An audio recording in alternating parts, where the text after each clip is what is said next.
నమస్కారం. మనందరికీ తెలిసిందే 17వ సెప్టెంబర్ 1948వ తేదీ అనగానే తెలంగాణ చరిత్రలో మరువలేని రోజు. ఆ రోజు నిజాం నిరంకుశత్వానికి తలవంచిన రోజు. ఆ రోజు రజాకార్ల ఆగడాలకు ముగింపు పలికిన రోజు. ఆనాడు 2 కోట్ల తెలంగాణ ప్రజల గుండెల్లో మువ్వెన్నెల జెండా రెపరెపలాడిన రోజు 17 సెప్టెంబర్. తెలంగాణ స్వేచ్ఛ కోసం రక్తంతో రాసుకున్న ఒక చరిత్ర 17 సెప్టెంబర్. ప్రతి సంవత్సరం సెప్టెంబర్ 17 మనకేం గుర్తు చేస్తుంది అంటే అణిచివేత ఎప్పటికీ నిలబడదు అనేదే మనకు గుర్తు చేసే రోజు. నిజాం రజాకార్ల నిరంకుశం వెనక ఆనాడు కాసిం రజ్వీ తన మాయ మాటలు అబద్ధాలతో ప్రజలను తప్పుదోవ పట్టిస్తూ నిజాంను కూడా తప్పుదోవ పట్టించిన రోజులు. మరియు నిజాం ప్రభుత్వాన్ని శాసించే స్థాయికి ఆయన ఎదగడం చాలా బాధాకరం. రజాకార్ల దమనకాండ వెనుక అతని పన్నాగము కుట్రలే ప్రధాన కారణమని ఈ సందర్భంగా తెలియజేస్తున్నాను. 1947 ఆగస్టు 15 దేశం మొత్తం స్వాతంత్రం వచ్చిన రోజు. కానీ తెలంగాణ మాత్రం ఇంకా నిజాం బంధంలోనే ఉండడం చాలా బాధాకరం. నిజాం తన రాజ్యం విడిచిపెట్టకుండా స్వతంత్ర దేశంగా ఉండాలని అనేక ప్రణాళికలు అనేక కుట్రలు చేస్తూనే ఉన్న రోజులు ఆ రోజులు. రజాకారులు ప్రజలపై దాడులు చేసి భయభ్రాంతులకు గురి చేసి బెదిరించిన రోజులు అవి.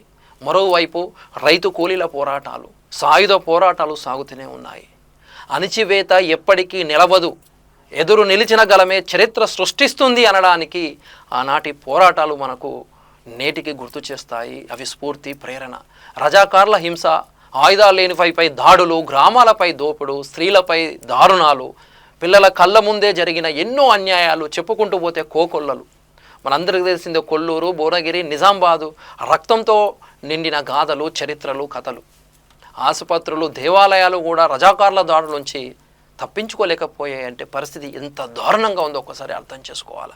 నిజాం ప్రధాని పై ఆ రోజు ముట్టడి జరిగింది అంటే ప్రజలందరిది ఏ స్థాయిలో ప్రజల ఆగ్రహం ఉందో అది చరిత్రలో లిఖించబడే రోజని తెలియజేస్తున్నాను. ప్రజల కన్నీరుకు చివరికి నిప్పు గండమైంది. అది చరిత్రగా మారిన రోజు అది. రైతు కూలీల పోరాటం, చేతిలో కర్ర, గుండెలలో అగ్నిజ్వాలలతో పోరాటం, పేదలు, బడుగు బలహీన వర్గాలు, అణగారిన వర్గాలు ఆవేదననే ఒక ఉద్యమంగా మారిన రోజులు అవి. స్వాతంత్రం వచ్చిన తర్వాత కూడా తెలంగాణలో పరిస్థితి మారకపోవడం చాలా బాధాకరం. భూస్వామ్య వ్యవస్థ అలాగే ఉంది. దున్నేవాడికి భూమి కరువైన రోజులు అవి. పేద రైతులు బంజారు భూముల్లో సాగు చేయాలని ప్రయత్నించగా భూస్వాములు తీవ్రంగా అడ్డుకున్న రోజులవి. తెలంగాణ సాయుధ పోరాటం నిజాంకు వ్యతిరేకంగా సాగింది అనేది అక్షర సత్యం. ఈ పోరాటంలో 4500 మంది తెలంగాణ ప్రజలు ప్రాణాలు కోల్పోయారంటే ఎంత బాధాకరమో ఒకసారి ఆలోచన.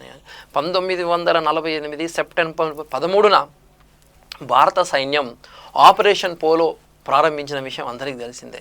ఇది 5 రోజులు రక్తపూట చరిత్ర. అది సెప్టెంబర్ 10న నిజాం లొంగిపోవడం అనేది నిజంగా ఆ రోజు శుభసూచకం. అది హైదరాబాద్ సంస్థానం భారత్లో విలీనమైందంటూ ఆ 5 రోజుల పోరాటం 5 దశాబ్దాల బంధాల నుంచి విడిపోయినట్లుగా మనకు ఆ ఫీల్ వచ్చిందంటే అర్థం చేసుకోండి. ఇది విముక్తి కాదు, ఇది ఆత్మగౌరవం, తెలంగాణ ఆత్మగౌరవం. ఆనాడు డెక్కన్ రేడియోలో నిజాం ఓటమి అంగీకరించడం తెలంగాణలో ఎంతో పండుగ వాతావరణం. మీర్ ఉస్మాన్ అలీ ఖాన్ స్వయంగా భారత సైన్యాన్ని స్వాగతించాడు. హైదరాబాద్ వీధుల్లో త్రివర్ణ పతాకం ఎగిరేసిన క్షణం ప్రజల గుండెల్లో చిరస్థాయిగా నిలిచిపోయే రోజు ఆ రోజు. ఇది పేదల పోరాటం, ఇది రైతుల ఆత్మగౌరవం, తెలంగాణ ఆత్మగౌరవం.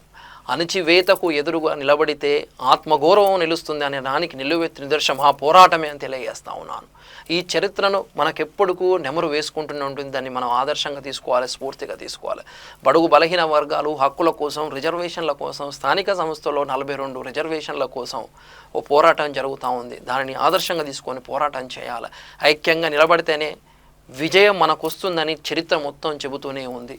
రజాకార్ల తుపాకీని జయించింది ప్రజల ఐక్యత మాత్రమే. నిజాం నిరంకుశత్వానికి ముగింపు పలికినది ప్రజల ఆగ్రహము, ప్రజలందరి ఐక్యంతోనే ఆ ఘనత సాధించడం జరిగిందని. జై బీసీ, జై పూలే.